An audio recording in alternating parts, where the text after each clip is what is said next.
nơi trongประเทศកម្ពុជារបស់យើងតាមពិតមានតាមពិតគឺជាក់ស្ដែងហ្មងបាទគឺថានៅពេលដែលយើងមានផ្លូវថ្នល់ផ្លូវលបឿនលឿនឬក៏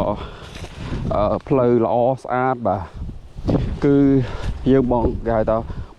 បងរួមការធ្វើដំណើរកាន់តែជិតអញ្ចឹងថ្ងៃចុងសប្តាហ៍ឬក៏ថ្ងៃឈប់សម្រាកបាទថ្ងៃ holiday អញ្ចឹងណាបាទថ្ងៃបុណ្យទានអញ្ចឹងបាទខ្ញុំណែនាំទីតាំងមួយកន្លែងដែលនៅជិតនឹងក្បែររាជធានីភ្នំពេញយើងទេណាបាទនេះគឺបងប្អូនឃើញស្ថានភាពនៃដុំថ្មប្រេះកាហែងនីមួយហើយទីទិដ្ឋភាពនេះគឺទឹកធ្លាក់គីឡូលេខ16បងប្អូនបាទអូកូដេនៅលើថ្មស្អាតណាគឺយើងដើរបាទនៅក្នុងចកាចាំមើលខ្ញុំបង្ហាញបាទនេះអាងទឹកប៉ុណ្ណឹងយើងលមហែលនឹងមុជណាបាទហែលនឹងមុជអូនៅខាងកុំមស័យខាងនេះបងប្អូនសក់ថ្មស្អាតហើយស្អាតនេះថ្មធំយ៉ាបាទវ៉ាវខ្ញុំរកផ្លូវចុះទៅសិនបាទខ្ញុំរកផ្លូវចុះទៅសិនយ៉ាខ្ញុំរកផ្លូវទៅចុះឲ្យស្រួលដើម្បីយើងមកលេងទឹកជ្រោះបងប្អូនឮសូរសំឡេងទឹកធ្លាក់អីណាឮសូរសំឡេងទឹកធ្លាក់ហើយ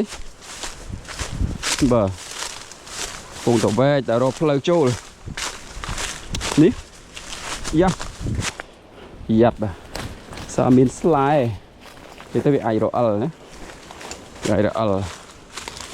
ហើយបាទពីរកផ្លូវណាដែលស្រួលដើរបន្តិចអូនេះដល់ហើយនេះវ៉ាវគឺពោពេញទៅដោយថ្មបាទយ៉ាពោពេញទៅដោយថ្មកន្លែងនេះថ្មធំណាបាទនេះបងប្អូនទិដ្ឋភាពទាំងមូលនៃទឹកធ្លាក់បាទគីឡូ16ហើយនេះបើសិនជាខែវស្សាមានទឹកច្រើនណាមានទឹកច្រើនពោះណាហើយនៅខាងក្រោមសុទ្ធតែថ្មនៅខាងក្រោមសុទ្ធតែគេថាខាងក្រោមសុទ្ធតែទឹកហើយនេះគឺទឹកធ្លាក់ទៅអញ្ចឹងបាទហើយខាងនេះថ្មវិលមកជុំក៏ដើមឈើនេះវពាត់ប្រាក់ព្រឹក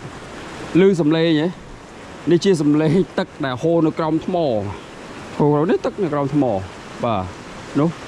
ចឹងថ្មគឺថាកប៉ាក់កពកបាទហើយកន្លែងនេះខ្ពស់ណាបាទខ្ពស់មែនតើចឹងទៅដោយសារការហូរសឹករាប់សិបខែឆ្នាំបាទក៏កាត់ថ្មមកដុំដាច់ពីគ្នា